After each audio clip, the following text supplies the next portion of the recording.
السلام علیکم ورحمۃ اللہ تعالیٰ وبرکاتہ۔ امید ہے کہ آپ حضرات خیریت سے ہوں گے۔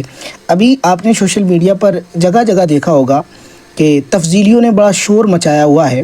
حضرت مولا علی رضی اللہ تعالیٰ عنہ کو افضل بتانا، حضرت صدیق اکبر رضی اللہ تعالیٰ عنہ کا مرتبہ کم کر دینا۔ حالانکہ الحمدللہ رب العالمین یہ جو ہے نا اہل سنت کا اجماع رہا اس بات میں کہ جو بھی نبی کریم صلی اللہ تعالیٰ علیہ وسلم کے بعد حضرت صدیق اکبر کو نیچا بتائے، وہ حضرت مولا کائنات رضی اللہ تعالیٰ عنہ کو حضرت صدیق اکبر پر فضیلت دے، وہ اہل سنت والجماعت کے عقیدے سے خارج ہے۔ کیونکہ اہل سنت والجماعت کا متفقہ اجماعی فیصلہ یہی ہے، حکم یہی ہے، عقیدہ یہی ہے کہ افضل الخلق بعد الانبیاء بالتحقیق حضرت صدیق اکبر رضی اللہ تعالیٰ عنہ ہے۔ اور یہ بخاری شریف کے اندر حضرت امام بخاری رضی اللہ تعالیٰ عنہ فضائل صحابہ میں یہ ایک حدیث کو کوٹ کرتے ہیں، حدیث نمبر 3671۔ محمد بن حنفیہ نے بیان کیا کہ میں نے اپنے والد یعنی حضرت علی رضی اللہ تعالیٰ عنہ سے پوچھا کہ رسول اللہ کے بعد سب سے افضل صحابی کون ہے؟ انہوں نے پوچھا کہ آپ بتائیں کہ حضور کے بعد سب سے افضل کون ہے؟ انہوں نے بتلایا کہ ابو بکر یعنی حضرت علی رضی اللہ تعالیٰ عنہ خود بیان فرما رہے ہیں، اور یہ حضرت امام بخاری رضی اللہ تعالیٰ نے اپنی کتاب صحیح بخاری کے اندر یہ نقل کیا ہے۔ انہوں نے بتلایا کہ ابو بکر، میں نے پوچھا پھر کون ہے؟ اس کے بعد کون ہے؟ ابو بکر کے بعد کون ہے؟ انہوں نے بتلایا اس کے بعد عمر ہیں۔ مجھے اس کا اندیشہ ہوا کہ اب پھر میں نے پوچھا کہ اس کے بعد تو کہہ دیں گے کہ عثمان ہے، اس لیے میں نے خود کہا اس کے بعد آپ ہیں۔ یہ سن کر بولے کہ میں تو صرف عام مسلمانوں کی جماعت کا ایک شخص ہوں۔ یعنی یہ حدیث پاک جو حضرت امام بخاری رضی اللہ تعالیٰ عنہ اپنی کتاب بخاری شریف کے اندر یہ جو نقل کی ہے، اس سے ثابت یہ ہوا کہ محمد بن حنفیہ رضی اللہ تعالیٰ نے حضرت علی سے پوچھا کہ آپ بتائیں کہ حضور کے بعد سب سے افضل ترین شخص کون ہے، سب سے افضل صحابی کون ہے؟ تو آپ نے فرمایا ابو بکر صدیق۔ کہا اس کے بعد کون ہے؟ تو کہا کہ اس کے بعد جو ہیں وہ عمر فاروق اعظم رضی اللہ تعالیٰ نے۔ تو محمد بن حنفیہ کہتے ہیں کہ اگر میں یہ پوچھتا کہ اس کے بعد کون ہے تو حضرت علی رضی اللہ تعالیٰ عنہ کہتے کہ اس کے بعد عثمان غنی ہے، تو میں نے یہ نہیں پوچھا کہ اس کے بعد کون ہے، میں نے یہ کہا اس کے بعد حضرت عمر رضی اللہ تعالیٰ عنہ کے بعد تو پھر آپ کا مرتبہ ہے۔ تو آپ نے فرمایا نہیں، میں تو صرف مسلمانوں کی جماعت کا ایک شخص ہوں، یہ حضرت علی رضی اللہ تعالیٰ عنہ فرماتے ہیں۔ خیر، حضرت عثمان غنی اور حضرت علی، بہت سارے جو ہے نا لوگوں نے کہا کہ نہیں حضرت عمر کے بعد حضرت علی رضی اللہ تعالیٰ عنہ ہے یا حضرت عثمان رضی اللہ تعالیٰ عنہ، اس میں خیر اختلاف ہے، ٹھیک ہے نا۔ لیکن یہ جو ہے نا وہ ترجیح اگر کوئی دیتا ہے، حالانکہ اگر کوئی ایسا ہے کہ حضرت عمر فاروق اعظم رضی اللہ تعالیٰ عنہ کی گستاخی نہیں کرتا، عثمان غنی کی نہیں کرتا، علی کی نہیں کرتا، کہتا ہے کہ مجھ سے محبت سب سے زیادہ حضرت علی سے، تو اس میں کوئی دقت نہیں۔ لیکن اگر کوئی کہے نہیں، حضرت افضل الخلق بعد از انبیاء صدیق اکبر نہیں بلکہ افضل الخلق بعد از انبیاء جو ہیں وہ حضرت مولا کائنات ہیں، تو ایسا شخص گمراہ ہے۔ دوسری حدیث دیکھیں بخاری شریف کے اندر آگے چل کر کے، حدیث نمبر 3655۔ ہم سے عبدالعزیز بن عبداللہ نے بیان کیا، کہا ہم سے سلیمان نے بیان کیا، ان سے یحییٰ بن سعید نے، ان سے نافع نے، اور ان سے عبداللہ بن عمر رضی اللہ تعالیٰ نے بیان کیا کہ نبی کریم کے زمانے ہی میں جب ہمیں صحابہ کے درمیان انتخاب کے لیے کیا جاتا کہ انتخاب کرو، تو سب میں افضل اور بہتر ہم ابو بکر کو قرار دیتے، اس کے بعد عمر بن خطاب کو، اس کے بعد عثمان بن عفان رضی اللہ تعالیٰ عنہ کو۔ یہ بھی بخاری شریف کی حدیث ہے، لیکن اندھوں کو دکھتی نہیں ہے۔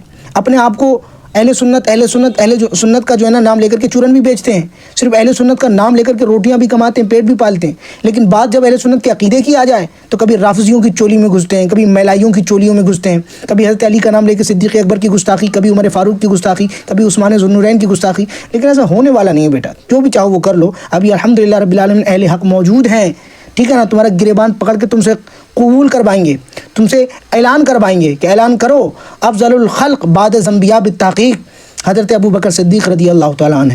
اور دوسرا حوالہ جواہر عزیزی، اردو ترجمہ تفسیر عزیزی، حضرت شاہ عبدالعزیز محدث دہلوی رحمۃ اللہ تعالیٰ علیہ اپنی تفسیر کے اندر کیا کرتے ہیں، 30ویں پارے کے اندر پورا ایک ہائی لائٹ کرتے ہیں، نہیں ایک ٹائٹل ڈالتے ہیں، کس کا؟ افضل البشر بعد الانبیاء علیہم السلام حضرت صدیق اکبر رضی اللہ تعالیٰ عنہ۔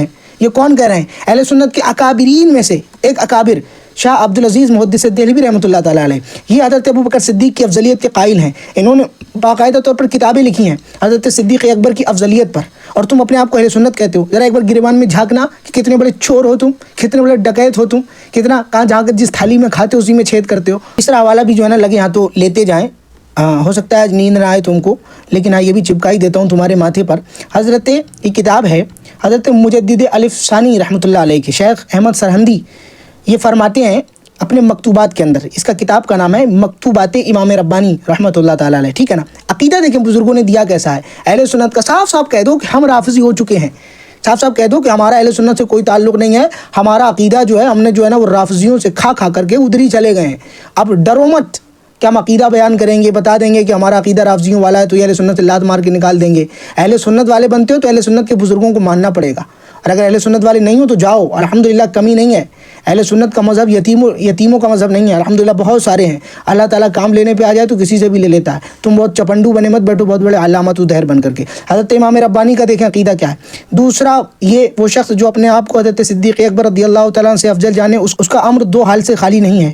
یا تو وہ زندیق محض ہے، دو باتوں میں سے ایک بات ہو سکتی ہے۔ کیا کہتے ہیں حضرت مجدد الفسانی؟ کہتے ہیں یا تو وہ زندیق ہے، دو چیزیں ہو سکتی ہیں، یا وہ زندیق ہے، محض زندیق ہے، یا جاہل صرف چند سال ہوئے کہ اس فقیر نے اس سے پہلے بھی فرقہ ناجیہ اہل سنت کے بارے میں ایک مکتوب آپ کی طرف لکھا تھا۔ پھر تعجب کی بات ہے کہ اس کے مطالعے کے بعد بھی آپ اس قسم کی باتیں پسند کرتے ہیں۔ کہتے ہیں کہ میں نے تو عقیدہ بتا دیا کہ اہل سنت والجماعت فرقہ ناجیہ کا عقیدہ کیا ہے، ہم نے بتا دیا اہل سنت کا عقیدہ یہ ہے کہ افضل الخلق بعد الانبیاء بالتحقیق صدیق اکبر ہیں، پھر تم کیسی باتیں کرتے ہو؟ ایک سطر نیچے آؤ تو کہتے ہیں وہ شخص جو حضرت امیر یعنی حضرت علی، یہاں سے مراد امیر سے مراد حضرت علی، وہ شخص جو حضرت امیر رضی اللہ تعالیٰ عنہ کو حضرت صدیق اکبر رضی اللہ تعالیٰ عنہ سے افضل کہے، اہل سنت و جماعت کے گروہ سے نکل جاتا ہے، یعنی وہ گیا گمراہ ہو گیا اور اس کا اہل سنت والجماعت سے کوئی تعلق نہیں۔ جو حضرت علی کو حضرت صدیق پر فضیلت دے، جو کہے کہ نہیں صدیق اکبر کا مرتبہ نہیں ہے، صدیق اکبر سے بڑا مرتبہ حضرت مولا کائنات کا ہے، تو کہتے ہیں وہ اہل سنت والجماعت سے خارج ہو جاتا ہے۔ دو سطر نیچے آئے تو کہتے ہیں سلف کا اجماع اس بات پر منعقد ہوا ہے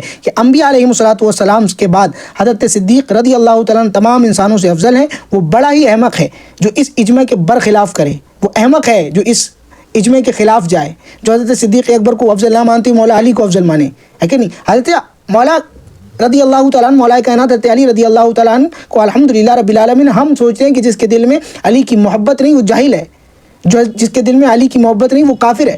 لیکن اس کا یہ مطلب بالکل بھی نہیں ہے کہ حضرت علی کا نام لے کر کے آپ صحابہ پر بھونکتے رہیں کتوں کی طرح۔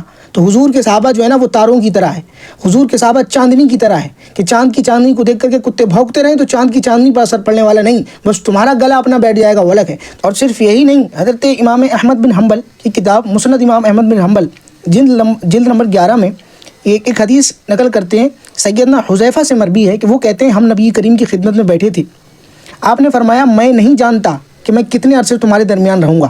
پھر آپ صلی اللہ تعالیٰ علیہ وآلہ وسلم نے سیدنا ابو بکر اور سیدنا عمر کی طرف اشارہ کر کے فرمایا کہ تم میرے بعد ان دونوں کی اقتداء کرنا، شیخین کی، عمار کے عہد کو مضبوطی سے تھامے رکھنا، اور عبداللہ بن مسعود تمہیں جو کچھ بیان کریں ان کی تصدیق کرنا۔ یعنی 4 صحابیوں کے بارے میں حضور صلی اللہ علیہ وسلم نے فرمایا، سارے صحابیوں سے 4 صحابیوں کے بارے میں کہ مجھے نہیں پتا کہ میں تمہارے درمیان کتنے عرصہ رہوں گا، لیکن میرے بعد حضرت صدیق اکبر اور حضرت عمر فاروق اعظم رضی اللہ تعالیٰ عنہ اقتداء کرنا، اور حضرت عمار رضی اللہ تعالیٰ عنہ کے عہد کو مضبوطی سے تھامے رکھنا، اور حضرت عبداللہ بن مسعود جو تم کو بیان کریں ان کی تصدیق کرنا۔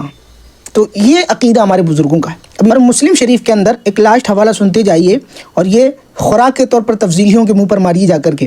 کہتے ہیں کہ حضرت امام مسلم رضی اللہ تعالیٰ عنہ مسلم شریف کے اندر ام المومنین حضرت عائشہ سے روایت ہے کہ رسول کریم صلی اللہ تعالیٰ علیہ وسلم نے اپنی بیماری میں فرمایا اپنے باپ کو بلا تو اپنے باپ ابو بکر کو اور اپنے بھائی کو، تاکہ میں ایک کتاب لکھ دوں۔ میں ڈرتا ہوں کوئی آرزو کرنے والا آرزو نہ کرے خلافت کی، اور کوئی کہنے والا یہ نہ کہے کہ میں خلافت کا زیادہ حقدار ہوں، اور اللہ تعالیٰ انکار کرتا ہے اور مسلمان بھی انکار کرتے ہیں سوائے ابو بکر صدیق رضی اللہ تعالیٰ عنہ کے اور کسی کی خلافت سے۔ یہ الحمدللہ ہمارے ائمہ معتقدین، ائمہ مطہرین، ائمہ کرام کا یہ جو ہے نا وہ عقیدہ رہا ہے۔